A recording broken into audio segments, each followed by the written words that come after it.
여러분, 요한계시록 3장 16절은 초대교회 7교회 중 하나였던 라오디게아 교회를 향한 주님의 말씀입니다. 오늘 본문 말씀입니다. 내가 이같이 미지근하여 뜨겁지도 아니하고 차지도 아니하니 내 입에서 너를 토하여 버리리라. 여기 예수님께서 토하여 버리리라고 말씀하신 것을 여러분께서는 어떻게 이해하고 계시나요? 이것을 신자가 버림받는 것으로 해석하든 아니면 단지 신자가 징계받는 것으로 해석하든지 간에 분명한 사실이 하나 있습니다. 이러한 표현은 신구약 전체에서 딱 한 번만 등장할 만큼 매우 엄중한 표현이라는 것입니다. 무언가를 토해버린다? 여러분, 사람들 사이에서도 이러한 표현은 극도로 혐오하며 거부한다는 의미로 사용된다는 것입니다. 그렇다면 라오디게아 교회 성도들은 도대체 무슨 죄를 지었길래 죄인을 위해 자기 아들, 자기 목숨까지 내어주신 그 사랑의 하나님으로부터 그러한 무시무시한 경고를 받은 것일까요? 방금 그 말씀의 그 이유가 나와 있습니다. 그 이유는 바로 그들의 영적 상태가 미지근했다는 것입니다. 이러한 이유로 라오디게아 성도들을 향한 하나님의 입장은 토하여 버리기 바로 전 단계였던 것입니다. 그러니까 단지 이런저런 죄악이 아니라 그 이전에 하나님을 향해 미지근했던 것, 바로 이것이 이유였던 것입니다. 그렇다면 이번에는 라오디게아 교회 성도들의 입장은 어땠을까요? 과연 그들도 자신들의 그러한 심각한 영적 상태를 인지하고 있었을까요? 그들은 전혀 인지하지 못했다는 것을 다음 예수님의 말씀이 잘 보여줍니다. 요한계시록 3장 17절입니다. 내가 말하기를 나는 부자라 부유하여 부족한 것이 없다하니 내 곤고한 것과 가련한 것과 가난한 것과 눈먼 것과 벌거벗은 것을 알지 못하는도다. 당시 라오디게아 교회 성도들은 무역과 산업으로 부유했다고 알려져 있습니다. 혹시 이 영상을 보시는 분들 중에 나름 형통하고 부유한 삶을 사시는 분이 계십니까? 물론 그 또한 당연히 하나님의 은혜일 것입니다. 하지만 감히 제가 믿음의 지체로서 주님 안에서 당부드리고자 하는 것은 그러한 형통과 부유함을 하나님의 승인으로 여기지 않으셔야 한다는 것입니다. 단지 그런 것을 가지고 하나님께서 나를 기뻐하시고 인정해 주신다고 착각해서는 곤란할 것입니다. 지옥으로 달려가는 이 세상 사람들 중에도 형통하고 부유한 사람들은 얼마든지 많이 있습니다. 여러분, 라오디게아 교회의 문제는 바로 이것이었습니다. 그럼에도 그들은 자신의 상태를 나름 괜찮다고 여겼던 것입니다. 더욱이 제 생각에는 그들이 교회 생활을 게을리하지도 않았을 것 같습니다. 왜냐하면 만일 그랬다면 자신들의 문제를 보다 분명하게 인지하기가 수월했을 것이기 때문입니다. 그러므로 짐작하건대 그들도 예배와 봉사와 교제와 헌금에까지 나름 열심이었을 것입니다. 하지만 바로 미지근한 상태에서 말입니다. 실제로 감히 제가 진실을 말씀드리자면 목회자들도 미지근한 상태로도 얼마든지 나름 설교 잘할 수 있습니다. 또 성도님들도 얼마든지 미지근한 상태로 예배 잘 드리고 봉사 잘하고 교제도 잘할 수 있을 것입니다. 문제는 그렇기 때문에 자신을 나름 괜찮은 신앙인이라고 착각하기 쉽다는 것입니다. 즉 자신의 종교적인 활동과 성과들, 그런 외적인 성취들의 눈이 가려져서 자신의 영적 상태를 얼마든지 인지 못할 수 있다는 것입니다. 그리고 여기에다가 자신의 삶의 평안함과 윤택함, 그런 형통과 부유함을 하나님께서 자신을 기뻐하시고 축복하신다는 사인으로 여기게 되면 얼마든지 자신의 영적 상태에 둔감할 수 있다는 것입니다. 여러분, 그렇기 때문에 바로 이어서 저는 저와 여러분의 영적 상태가 미지근한지 여부를 가늠할 수 있는 아주 단순하면서도 결정적인 시금석 하나를 말씀드리려고 합니다. 이 시금석을 기준으로 이른바 자신의 영적 미지근함 지수를 한번 체크해 보시면 좋겠습니다. 그 시금석은 바로 기도입니다. 기도. 여러분 동의가 되십니까? 저는 기도란 것이 그 사람의 영적인 상태를 잘 보여주는 바로미터와 같다고 믿습니다. 물론 저는 다른 사람들이 겉에서 보는 나의 기도를 말씀드리는 게 아닙니다. 하나님이 내 속에서 보시는 그 기도를 말씀드리는 것입니다. 그리고 그 기도가 하나님 보시기에 어떠한지는 자기 자신의 양심이 증언할 것입니다. 그러니 한번 여러분의 어제와 오늘 또는 일주일이나 한 달간의 기도를 생각해 보시면 좋을 것 같습니다. 여러분의 그 기도에 절박함이 있으셨습니까? 하나님과 그분의 은혜에 대한 간절함과 사모함이 있으셨습니까? 또는 하나님과 은혜에 대한 감사와 찬양이 있으셨습니까? 또는 혹시 마지막으로 그랬던 적은 언제이십니까? 여러분, 만일 저와 여러분의 기도 또는 더 나아가 예배가 미지근하다면 현재 자신의 신앙이 정확히 라오디게아 교회 성도들의 미지근함과 같은 종류의 것일 수 있다는 진단이 얼마든지 필요할 수도 있을 것입니다. 그리고 만일 그렇다면 하나님의 입장은 무엇이겠습니까? 바로 이것일 수 있다는 것입니다. 오늘 본문 말씀 다시 읽겠습니다. 요한계시록 3장 16절입니다. 내가 이같이 미지근하여 뜨겁지도 아니하고 차지도 아니하니 내 입에서 너를 토하여 버리리라. 만일 저와 여러분이 그러한 영적 상태에 정말 있다면 그럼에도 이 말씀을 나를 향한 하나님의 입장과 전적으로 무관하다고 감히 말할 수 있을까요? 그렇기 때문에 모든 그리스도인들은 자신의 신앙이 언제 또는 무엇 때문에 미지근해지는지를 제대로 알아야 할 것입니다. 이미 말씀드린 대로 바로 이럴 때일 것입니다. 즉 자신의 외적 실상이 아니라 자신의 내적 실상을 보지 못할 때일 것입니다.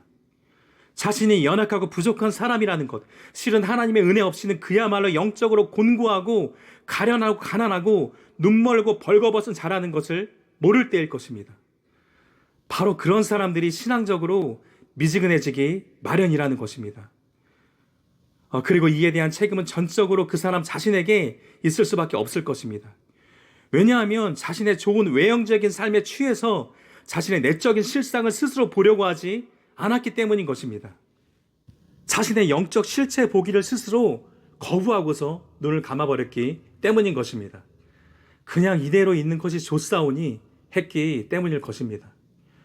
이런 면에서 저는 이 세상 사람들은 말할 것도 없고 그리스도인들조차 가장 많이 하는 실수가 단연코 이것이라고 생각합니다.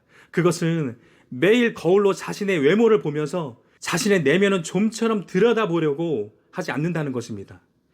이를테면 그리스도인이라고 하는데 그저 자신의 잘생기고 예쁜 외모에 술 취하듯 취해 있는 것입니다. 그래서 자신의 내적 실상을 좀처럼 볼 수가 없는 것입니다. 그래서 적지 않은 사람들한테는 잘생기고 예쁜 외모가 심지어 저주일 수도 있는 것입니다. 제가 왜 이렇게 과격한 표현을 사용하는 것일까요? 왜냐하면 자신의 내적 부패와 죄인됨을 깨달아야만 예수님 앞에 나올 수가 있는 것인데 그 빼어난 외모가 그것을 가로막고 있기 때문입니다. 그 좋은 외모가 영생을 가로막고 있기 때문인 것입니다. 아니 엄밀히 말하면 그 아름다운 외모가 가로막는 것이 아니라 스스로 선택해서 그것에 취해 있기 때문일 것입니다. 더 나아가서 또 어떤 사람들은 자신의 외적인 스펙에 취해 있을 것입니다. 또 어떤 사람들은 자신의 재산이나 사회적 지위에 취해 있을 것입니다. 또 어떤 사람들은 심지어 자신의 원만한 성격과 대인 관계에 취해 있을 것입니다. 그것을 은연중의 삶의 만족으로 자랑으로 여기며 살아가고 있을 것입니다. 또 어떤 사람들은 나름 도덕적인 자신의 삶에 만족하며 취해 있을 것입니다. 그래서 자신의 내적인 실상, 영적인 실체를 들여다볼 겨를이 없는 것이고 그래서 자신의 내적 부패를 좀처럼 깨닫지 못하는 것이라고 생각합니다. 여러분 사실 이 모든 좋은 외모들도 하나님께서 주신 복이라고 저는 믿습니다. 하지만 동시에 그것들에 취해 있기로 그 사람 스스로가 선택하는 한, 그래서 자신의 내면을 들여다보려고 하지 않는 한 감히 그런 복을 저주라고 저는 말할 수 있다고 생각합니다. 그리고 여러분 저는 계속 불신자가 아니라 교회 안의 신자들을 대상으로 말씀드리고 있는 것입니다. 여러분 바로 이 때문에 예수님께서는 그런 사람들을 토해내시기 전에 성령님을 통해서 라오디게아 교회 성도들에게 다음과 같은 해결책을 말씀해 주셨던 것입니다. 저는 특별히 다음 말씀을 모든 그리스도인들, 특히 미지근한 모든 신앙인들이 꼭 명심해야 한다고 믿습니다. 요한계시록 3장 18절입니다. 내가 너를 권하노니 내게서 불로 연단한 금을 사서 부요하게 하고 흰옷을 사서 입어 벌거벗은 수치를 보이지 않게 하고 안약을 사서 눈에 발라 보게 하라. 다소 은유적인 표현이 담겨 있어서 제가 아주 쉽게 설명드리자면 한마디로 하나님의 빛 속에서 자신의 영적인 실상을 제대로 보고서 그 마음을 깨끗하게 하고 내적 충만함을 받으라는 말씀일 것입니다. 그런데도 만일 스스로 그렇게 하려고 하지 않으면 우선 주님께서는 반드시 다음과 같이 행하실 것입니다. 요한계시록 3장 19절입니다. 물론 내가 사랑하는 자를 책망하여 징계하노니 그러므로 내가 열심을 내라 회개하라. 또한 만일 그런데도 회개하지 않으면 하나님께서는 그런 사람들을 오늘 본문 말씀에서처럼 토해버리실 수 있다는 것입니다. 하나님의 모든 말씀은 진실하기 때문입니다. 그리고 저는 이것이 실제로 버림받는 것을 의미한다고 믿습니다. 토해버린다는 것을 단지 징계 차원으로 보기에는 그 표현상의 어감이 너무도 중하기 때문입니다. 또한 실제로 요한계시록 2장 5절에서도 주님께서는 다음과 같이 말씀하셨기 때문입니다. 그러므로 어디서 떨어졌는지를 생각하고 회개하여 처음 행위를 가지라. 만일 그리하지 아니하고 회개하지 아니하면 내가 내게 가서 내 촛대를 그 자리에서 옮기리라. 여러분, 촛대를 옮긴다는 표현 역시 저로서는 단지 징계의 차원으로 해석하기 어렵습니다. 여러분, 하나님께서 이렇듯 토해내시고 옮기시는 것은 결코 그분의 사랑이 짧아서도 아니고 예수님의 대속의 은혜가 불완전해서도 아닐 것입니다. 그 사람이 먼저 하나님보다 다른 것을 더 우상으로 추구하고 그래서 하나님이 싫어하는 두 마음을 품고 두 주인을 섬기려고 하고 또한 그 마음이 높아지고 부유해지는 바람에 그래서 사실상 하나님의 은혜를 필요로 하지 않는 바리새적인 종교인이 되어버렸기 때문일 것입니다. 병든 자라야 의원이 쓸데있는데 스스로 건강한 자로 자처함으로써 의원이신 예수님을 필요로 하지 않기 때문일 것입니다. 이것을 보다 쉽게 요약해서 말씀드리면 한마디로 다음 말씀처럼 그 사람이 먼저 하나님을 버려서 하나님도 그 사람을 버리시는 바로 그런 경우일 것입니다. 역대하 12장 5절입니다. 여호와께서 이같이 말씀하시기를 너희가 나를 버렸으므로 나도 너희를 버려. 그런데 한편 저 해석을 달리하시는 분들, 즉 구원받은 사람은 절대 버림받을 수 없다고 믿으시는 분들을 위해서도 저는 간략히 세 가지를 꼭 말씀드리기 원합니다. 지난 영상에서 거듭 말씀드린 대로 저는 그런 분들도 죄짓고 막 살면서 한 번 구원은 영원하다고 믿는 경우가 아니라면, 즉 좁은 길을 걸으며 거룩을 추구하는 경우라면 믿음의 형제로 여깁니다. 다만 먼저 그런 분들은 주님께서 토해버리신다, 촛대를 옮기신다고 말씀하신 것을 비록 버림받음으로는 해석하지 않더라도 자신이 생각할 수 있는 가장 엄중한 경고로 받아들이셨으면 합니다. 좀 더 구체적으로는 가장 혹독한 징계로라도 받아들이셨으면 좋겠습니다. 저는 어렸을 때 파리채로 매를 맞아봐서 그 아픔을 잘 압니다. 이 겉 피부뿐만 아니라 살석까지 깊이 점여드는 그 깊은 통증을 제가 아직도 깊이 생생하게 기억합니다. 숨이 멎을 정도로 울음이 터져 나오는 바람에 한 번씩 제가 크게 숨을 몰아 쉬어야만 할 정도였습니다. 그러면 웬만해서는 다시는 그 잘못을 반복하지 않게 됩니다. 마찬가지로 하나님께서 징계하실 때에도 그만큼 혹독하다는 것을 꼭 염두에 두셨으면 좋겠습니다. 다음으로 그런 분들께 제가 다음으로 말씀드리고 싶은 것은 이것입니다. 모든 사람들이 다 하나님의 징계를 온유함과 겸손함으로 받아들이지는 않는다는 것입니다. 분명히 그중 어떤 사람들은 그런 하나님을 더욱 원망하고 비방하며 돌아서기도 할 것이기 때문입니다. 요한계시록 16장 9절에서 11절입니다. 사람들이 크게 태움에 태워진지라 이 재앙들을 행하는 권세를 가지신 하나님의 이름을 비방하며 또 회개하지 아니하고 주께 영광을 돌리지 아니하더라. 또 다섯째 천사가 그 대접을 짐승의 왕자에 쏟으니 그 나라가 곧 어두워지며 사람들이 아파서 자기 혀를 깨물고 아픈 것과 종기로 말미암아 하늘의 하나님을 비방하고 그들의 행위를 회개하지 아니하더라. 그래서 같은 맥락으로 존 파이퍼 목사님은 믿음을 파괴하는 고난이라는 어느 설교에서 다음과 같이 말씀하셨습니다. 어떤 이의 믿음은 고난에 의해 강하게 세워지기보다 산산조각 나서 파선해 버립니다. 고난이 항상 믿음을 강하게 하는 것은 아닙니다. 때로 고난은 믿음을 파괴합니다. 만약 당신의 고난이 아무런 목적도 향방도 없는 것이라고 생각하거나 하나님께서 당신의 고난을 주관하지 않으신다고 생각하거나 하나님이 변덕스럽고 잔인하다고 생각한다면 당신의 고난은 당연히 그래야 하듯 당신을 하나님 외에 다른 모든 것으로부터 멀어지게 하는 대신에 반대로 하나님으로부터 멀어지게 할 것입니다. 물론 저는 모든 고난이 다 죄악으로 인한 징계는 아니라고 생각합니다. 그럼에도 하나님의 징계는 주로 고난의 형태로 주어지곤 하는 것 같습니다. 그런데 그 고난이 모든 사람들에게 다 유익한 것은 아닐 수 있다는 것입니다. 믿음과 인내의 반응에 따라서 그 고난의 결말은 그 양상이 완전히 달라질 수도 있다는 것입니다. 그러므로 구원받은 사람은 절대 버림받을 수 없다고 믿으시는 분들께서는 그렇다고 해서 하나님의 징계를 결코 가볍게 여기지 않게 되시기를 저는 진심으로 바랍니다. 그럼 오늘 설교 영상을 서서히 마무리하겠습니다. 물론 하나님은 사랑의 하나님이십니다. 따라서 그분의 자녀들이 신앙적으로 미지근해진다고 해서 바로 노하시며 토해내실 기회부터 엿보시는 분이 절대 아니라고 저는 믿습니다. 분명히 제가 아는 하나님께서는 오래 참으시고 기다려주시는 분이십니다. 심판할 기회만 엿보시는 분이 절대 아니라는 것입니다. 회개하고 살 기회를 더욱 주시기 원하시는 그런 분이라고 저는 믿습니다. 게다가 처음부터 예수님을 뜨겁게 믿는 사람들이 있는 반면 서서히 신앙이 뜨거워지는 사람들도 있습니다. 그래서 아직 신앙이 어려서 뜨겁지 못한 경우들도 얼마든지 생각해 볼 수 있을 것입니다.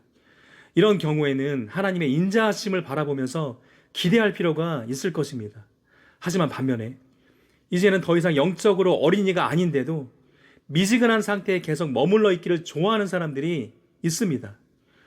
이런 사람들은 하나님의 인자하심보다는 하나님의 준엄하심을 생각해야 할 것입니다.